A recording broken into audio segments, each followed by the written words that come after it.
sexo vaginal, sexo oral, masturbação do parceiro, uso de acessórios estimulantes, sexo anal. Preocupante isso aqui. Preocupante a parte sexo oral, sexo anal. A gente vai conversar sobre isso. Aliás, vamos conversar sobre o que vocês quiserem. Na chapa quente, pergunta o que quiser. Pastor, mas eu vou me expor. Então faz o seguinte, a gente pega um cestinho ali, vocês vão colocando as suas dúvidas num papel já. Daqui a pouco você só joga no cestinho, você fica anônimo, ótimo. E eu respondo tudo que eu souber. Se eu não souber, eu vou para os universitários. Vai lá. Vivências. Cortes para os grupos denominacionais. Fazer sexo com o cônjuge antes do casamento. Vamos lá. 43 não fizeram. 56 fizeram sexo antes do casamento. Fez sexo com os cônjuges antes do casamento por grupo. Né? Não e sim, olha lá. Outros fizeram tal. Neopentecostais, ó. Todos fizeram aqui praticamente, 76%, todos não, a grande maioria, né? Tradicionais, 53% fizeram. Pentecostais, 56%. Vocês perceberam que tradicionais e pentecostais estão muito parecidos? No nosso início aqui, a gente sempre se achava, né? Não, nós não somos como aqueles irmãos, os tradicionais. Nós somos avivados. E assim, muitos pentecostais fazem isso, mas olha a situação. Estão iguaizinhos, ó. Iguaizinhos. Continuando. Pentecostais incluem todos os ministérios, assembleianos e outras denominações pentecostais, quadrangular, Deus é amor, etc. Neopentecostais incluem a Universal e suas dissidências, Internacional, Mundial Renovada e outras neopentecostais. Renascer, Bola de Neve, Vida Nova. Tradicionais incluem os reformados, batistas, luteranos, metodistas. Outros são as respostas fora da classificação oferecida pelo ICD e ainda algumas aqui agregadas neste corte específico, entre outras, adventistas, igrejas em casa, desigrejados, emergentes e comunidades. O conjunto formado serve apenas a este corte. Continua lá. Praticaram sexo com o cônjuge antes do casamento, segundo anos de matrimônio. Vamos lá. Os que estão casados acima de 10 anos, 58% praticou sexo antes do casamento. Quem está casado de 5 e 10, 58% também. Até 5 anos, 52%. Então, está ficando interessante isso aqui. Né? Praticou sexo com o cônjuge antes do casamento, segundo tempo de convertido. Mais de 7 anos de evangelho, praticou. Os mais antigos. Até 7 anos de evangelho, ou seja, os recentes. Está maior. Relação sexual homossexual na vida. Então vamos lá, está dizendo que homens casados tiveram relação homossexual na vida, 12% quase, né? Mulheres casadas, 3% tiveram, 4% quase. Homens, todos os homens, 9,9%, mulheres todas, 4%. Tanto solteiras como casadas, né? Que aí eles juntaram tudo. Atualmente mantém relação homossexual. Mantém relação... Não, 98%, e 1,7% sim. Continuando.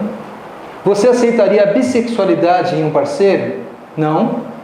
5,4% sim. Homens evangélicos, já manteve relação sexual com travesti? 2% disseram que sim. 98% não. Aí, indicador de relações sexuais nos últimos 12 meses. Homens, 81 homens, 73 mulheres tiveram relações sexuais nos últimos 12 meses. Relações sexuais antes dos 15 anos. Os homens tiveram, 36% tiveram relação. Só 17% não, das mulheres. Só tiveram, o resto não. Mais de 10 parceiros na vida, 40% dos homens, 10% das mulheres. Mais de 5 parceiros, relação sexual com pessoa do mesmo sexo, olha lá. 10%, 5%. Sempre uma proporção do homem dobrado aqui no caso. Pelo menos parceiro fixo nos últimos 12 meses. Pelo menos um parceiro casual nos últimos 12 meses. Pelo menos parceiro que conheceu pela internet nos últimos 12 meses, 10%. E mulheres, 4%. Atitudes e percepções. Uma boa vida sexual é a base de um casamento sólido. Então aqui diz o seguinte, ó, discordo totalmente, concordo totalmente. Aqui ficaram neutros, tá? Então está dizendo o seguinte, que se a vida sexual é sine qua non para um casamento sólido.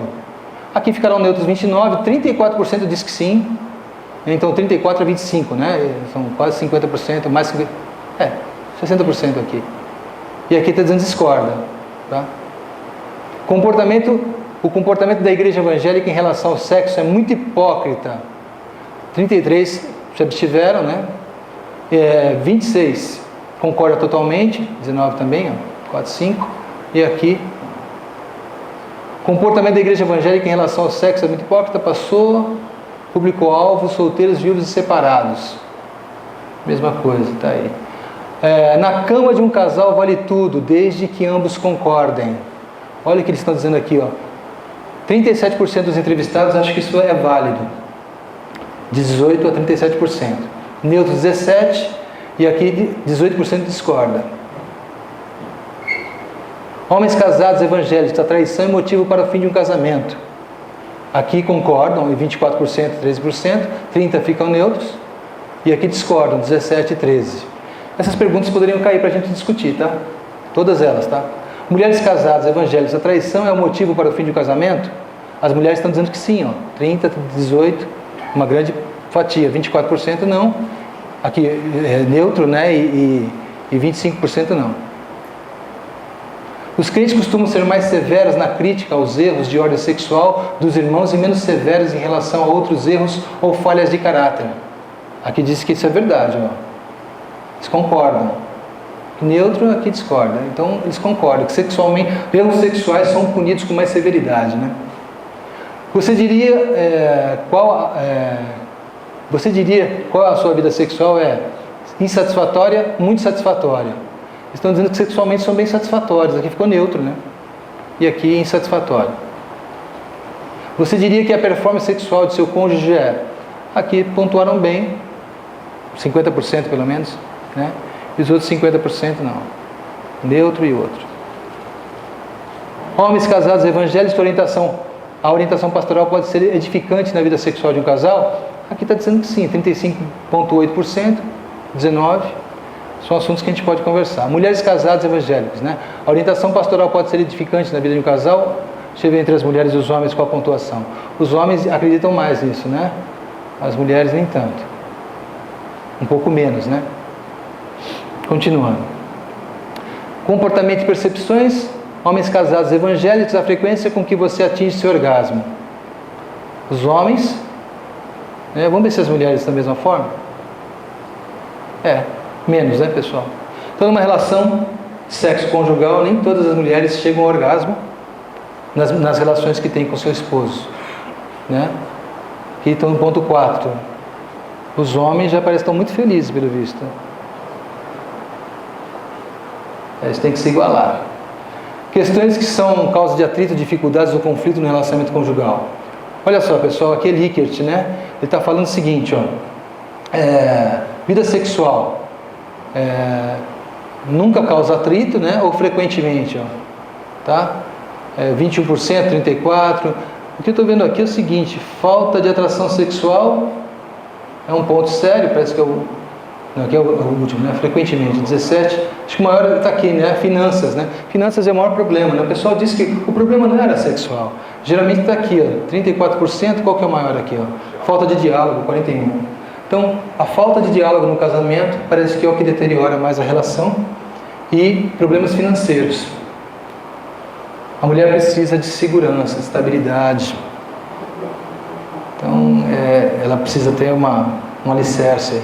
As recomendações das igrejas evangélicas quanto ao comportamento de seus membros em relação ao sexo são orientação bíblica, costumes da denominação. Orientação bíblica 27, 13, 18, 14 é maior orientação bíblica, mas também muito costumes da denominação aqui. No seu íntimo você diria que o nível de fidelidade do seu casamento é? E aí tem a parte infiel aqui e a parte que não se declarou. Estranho, né? Mas tudo bem. Fechou. Estatísticas está aí.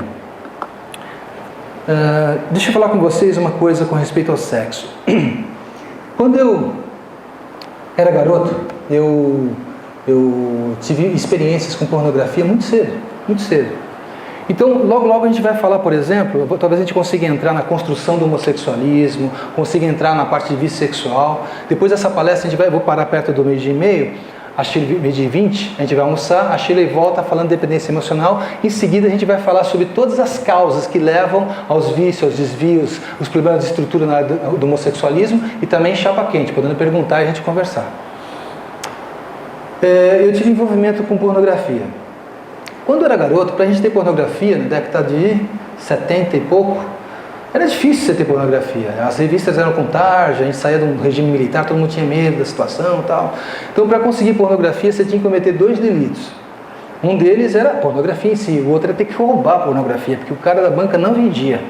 O tio da banca não venderia pornografia por nada para você. Então, o que a gente fazia? Enquanto um ia lá distrair o tio, vendo as figurinhas, conversando conversa fiada, o outro ia lá atrás e puxava as revistas. Né? E a gente roubava a revista. Então, era um delito sério. Essa revista era usada como moeda no bairro todo para trocar com a moçada e tudo mais. Então, e as revistas pornográficas eram desenhadas, não eram nem fotografadas. Pastor, comecei a velho, pois é. Faltou pornografia na pedra lascada, né? Então, mas então, a gente via pornografia assim. E isso começou muito cedo. E quando a gente olha a pornografia, a gente vê o seguinte, depois eu explico por quê.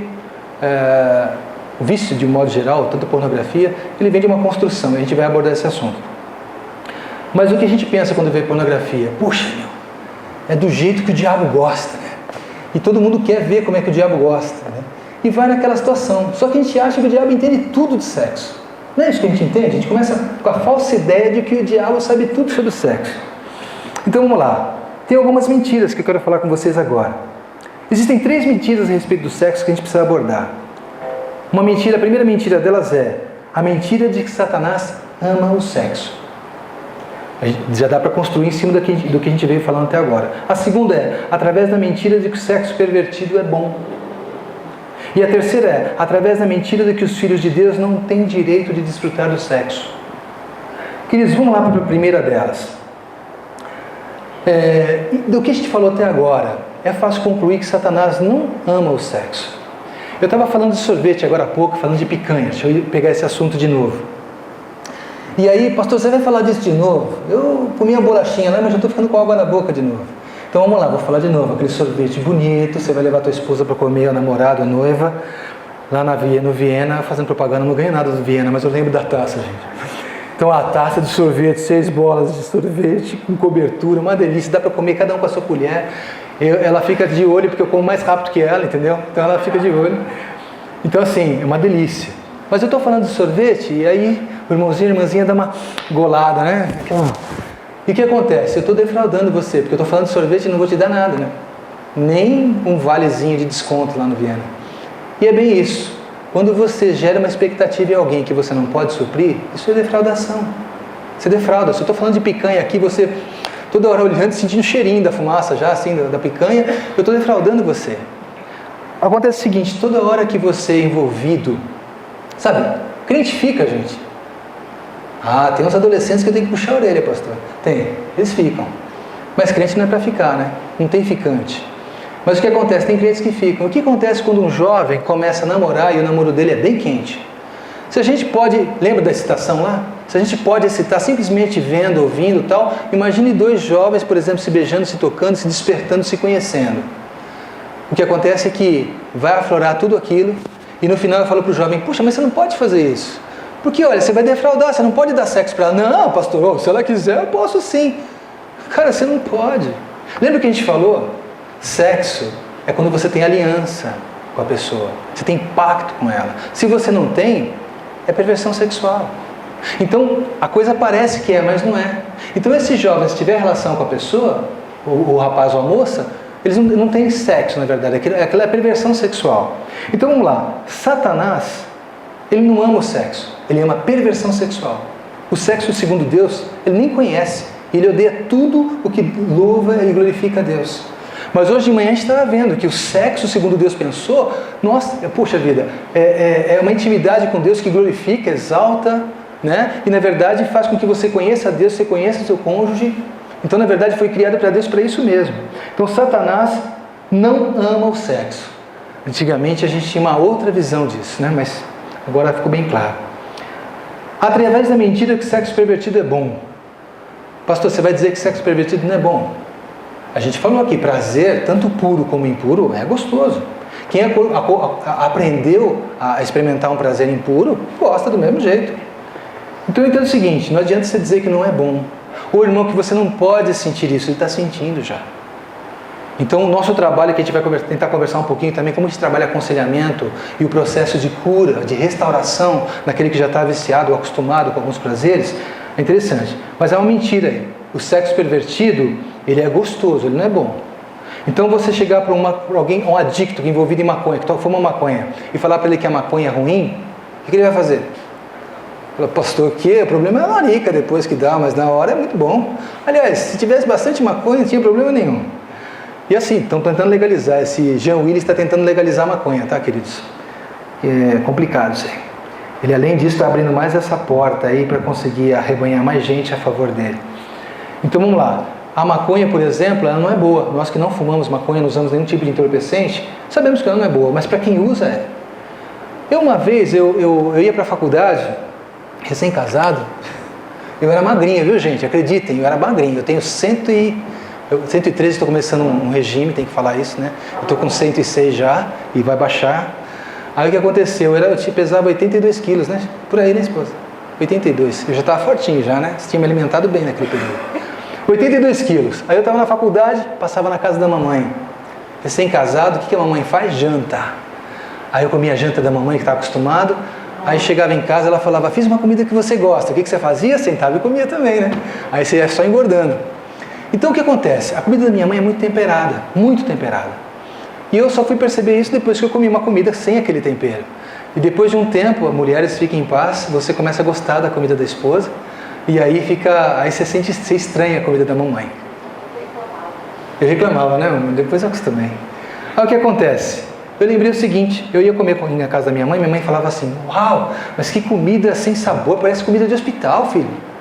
Eu falei, não, mamãe, comida deliciosa, mas a senhora cozinha muito bem, então tecia elogios para ela, né?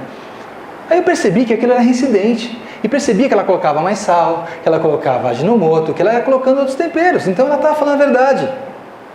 Aí eu lembrei de um trabalho de escola que eu fiz, minha mãe foi fumante, eu nasci, minha mãe fumava. E depois que eu me converti, 12 anos depois que ela parou de fumar, eu orando por ela. Então, é o seguinte, o fumo, nesse trabalho que eu fiz, mostra que o paladar vai perdendo a vitalidade dele, a função dele. Então, ele vai depreciando essa função que nós temos. E o tabaco, na verdade, o tabagismo acelera esse processo. Então, é natural que alguém que fume perca o paladar.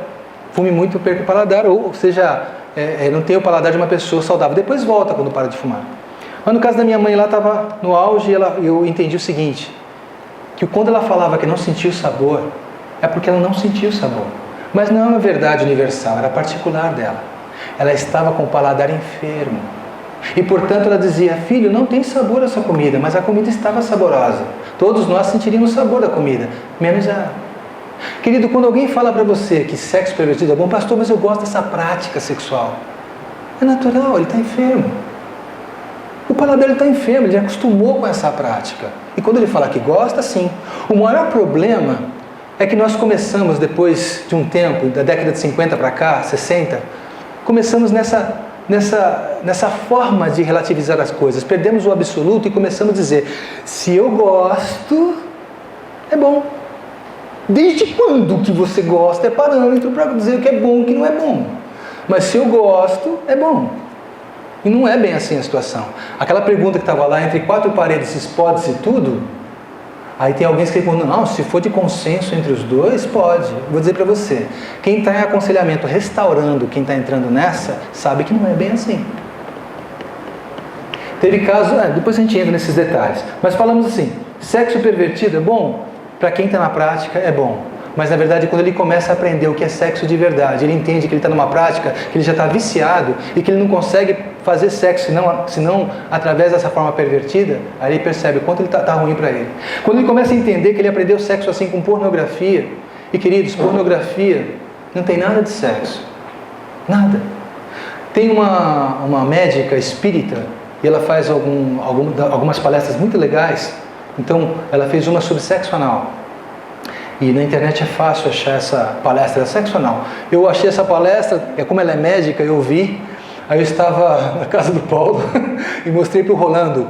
O Rolando ouviu a palestra e falou, puxa, que interessante, ela usa a área médica para explicar isso. Mas como ela tem propriedade, não com esse sotaque, né? não falando em português assim, né? Com sotaque espanhol. Irmão, isso está muito bom, tá não sei o que, grava para mim. Aí eu gravei para ele a palestra lá.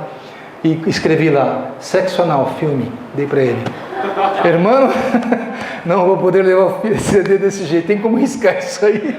Se isso cai da minha pasta, como é que vai ser? Complicado, né? Mas ela fala com uma propriedade, gente, ela começa a explicar por que sexo anal é errado. Porque o corpo não foi construído, mas ela tem uma graça para explicar. Eu tenho o filme, mas não dá tempo para a gente ver agora. Mas ela tem uma graça para explicar os tecidos do ânus, tudo mais, da vagina, a diferença entre outros, as bactérias, a cultura de uma área e outra, como são nocivos de um jeito ou de outro, os problemas que podem chegar até problemas cardíacos. Ela começa a descrever tudo. Mostra quem que tem prazer, o homem ou não, mas e é possível ter prazer porque na verdade a pessoa vicia naquela prática, é uma prática enferma, emocionalmente enferma, mas pode ser tratada. Então muitas vezes você vai ter alguém que vai vir até você falando que gosta. Querido, é possível ele gostar, nem por isso ele está certo. E se há consenso entre os dois, imagina, se ele casou com uma moça, que hoje é esposa dele, mas no passado ela viveu abuso, ela viveu traumas, e a relação sexual que ela conhece é sempre essa, imoral, porque é como ela conheceu no início, é o que excita ela hoje, até por um problema de alma. Ela está sendo verdadeira, honesta, ela gosta, mas ela precisa de cura. Ela não precisa ser acusada, ela precisa de cura. Ela vai ter que sair dessa prática com amor e carinho, com acompanhamento. Mas dá para saber, ela, ele, entendeu? Jesus restaura todas as coisas, amém? Lembra dos primeiros textos. Última mentira, através da mentira de que os filhos de Deus não têm direito de desfrutar do sexo. Queridos, nós vivemos nessa igreja, nesse prédio, pregações que não tínhamos o direito de desfrutar do sexo. Essa geração não passou por isso. Então a geração que passou geralmente tem 4 filhos, que nem eu. Tem uns que tinham 9, né? 8, né? 9, ele tinha 9 filhos. O Garcia. O problema é que assim, o pastor da pregação era, o varão tem um aljava, e na aljava cabem flechas. 7 flechas para o varão, 7 flechas para a varoa, 14 filhos. Eu estava em 4, eu estava lá, né? Só que para ter filho, 2 semanas cantando a esposa para conseguir ter relação, porque sexo era um mal necessário. Sexo para deleite do casal, nem pensar. Sexo é para procriação, segundo a doutrina que a gente viveu. Então Deus foi ensinando muitas coisas para a gente ao longo desses anos. Conseguimos sobreviver a tudo isso, amém? E agora a gente consegue imaginar o seguinte, que viemos de uma cultura católica, uma cultura que não entendia o sexo, que na verdade em pecado fui gerado, né? Como o texto de Salmos mesmo, que Davi fala, em pecado me concebeu minha mãe, então eu não lembro o texto agora, fugiu. Em pecado me concebeu minha mãe, é um texto que católicos usam o tempo todo e acreditam realmente que o sexo é um mal necessário. Mas não é bem assim. Vocês entenderam hoje no tema inicial que a gente falou, Deus realmente criou o sexo com intenção. Queridos, para e pensa. Vamos lá. Adão foi criado do barro, certo? Você já viu algum oleiro trabalhando o barro? Ele pega com pazinhas, ele usa suportes e ferramentas ou ele põe a mão no barro? Argila molhada, mão no barro, que a gente sabe o oleiro trabalha assim. Vamos lá, Deus criou o homem do barro. Ele pôs a mão. Peraí, ele pôs a mão, certo? Acho que tinha gravidade naquela época, certo? Então vamos imaginar, se ele vai construir Adão, se ele não estiver deitado, estiver em pé, ele tem que começar a criar os pés, não é isso? Os pés, só barro. Perna, joelho, para pastor, para. Pois é, gente, você já imaginou, Deus tocou o pênis. O pênis não é um pouquinho de barro que sobrou e Deus deixou lá. O pênis ele criou com um propósito. Deus criou o pênis com um propósito. Bumbum, costela, criou tudo. Não criou só o nariz, que a gente achava que Deus criou só o nariz para soprar o fôlego de vida, né? Tipo, Deus criou só o nariz, né? Não, mas Deus tocou em tudo. Deus criou. E depois, Adão era completo. E Deus tira do lado dele alguém que parece que fica ali um espaço que ele fica querendo se relacionar. E Deus pensou nisso também. Criou a Eva para relacionamento. Deus tocou o homem em tudo. E tudo é bom. Os filhos de Deus têm direito de desfrutar do sexo porque Deus pensou no sexo. Vamos lá. Principais formas de sexo pervertido. Falar disso já? Dá tempo? Ah. Quer deixar depois? Você vai entrar em outros pontos depois? Eu falei de pornografia aqui. A pornografia consiste apenas em ver uma mulher ou um homem sem roupas tal. É só isso? Tem mais ainda. não é apreciar uma arte e tal, na minha apostila aqui tem algumas coisas, mas a pornografia é um negócio bem mais sério. Deixa eu ver se eu tenho aqui naquele slide. Maurício, bota aquele do leão com vergonha lá. Aquele leão com vergonha, só para lembrar de uma situação seguinte, que a gente, quando eu levanto esse membro do meu corpo, e pergunto para vocês, qual o nome disso aqui? Mão. Esse aqui? Orelha. Esse grande nariz? Nariz. Aí o olho. Tudo tem nome, né? Quando a gente fala sobre sexualidade com os filhos, a gente faz da mesma forma, né? Então, esse aí é o pipi. Mas não é pênis. Por que não é pênis? Tudo tem nome, só o pênis muda, né? Vira pipi. E a vagina não é vagina, ela é periquita ou qualquer outro nome. Vocês perceberam que a gente mesmo muda os nomes das coisas? A gente tem dificuldade em falar disso. Às vezes a gente está dentro de uma reunião qualquer e tem dificuldade. Aquilo que eu falei é verdade. Uma irmã, na hora que a outra falou pênis, ela falou, tá no rolo. Porque na verdade vagina, então. Então, queridos, não tem problema nenhum com Deus. Não tem problema nenhum. Acho que Paulo, quando escreveu os Efésios, né? O que eles fazem oculto, só referido à vergonha, acho que a gente fica com essa máxima no coração que é vergonha, mas na verdade ele falava sobre moralidade, gente. Ele não está falando sobre pureza, tá? Pureza, tudo é puro aos puros, gente. Amém? Aqui ele fala o seguinte, um dos obstáculos para a discussão franca e edificante acerca da sexualidade é a questão da vergonha. De modo geral, nossa cultura é levada a projetar quaisquer vestígios de correção e vergonha em todas as questões sexuais. Por outro lado, a igreja tem sido exageradamente tímida até mesmo para levantar o tema. Isso é verdade? Eu tenho um DVD do Magno Malta, que o pastor Gilberto foi assistir lá no Ministério Bethesda. Então o Magno Malta foi dar uma palestra sobre pedofilia. Então ele falou, Jorge, tem coisas da tua área, eu vou te dar esse DVD para você assistir. Aí eu assisti o DVD da palestra dele. Então, na hora que aparecem cenas que ele tem que mostrar algumas fotos, mas ele corta, manda as câmeras cortarem e não aparece nada. E ele explica, porque material sobre pedofilia, se você tiver com você, é crime. Qualquer material que você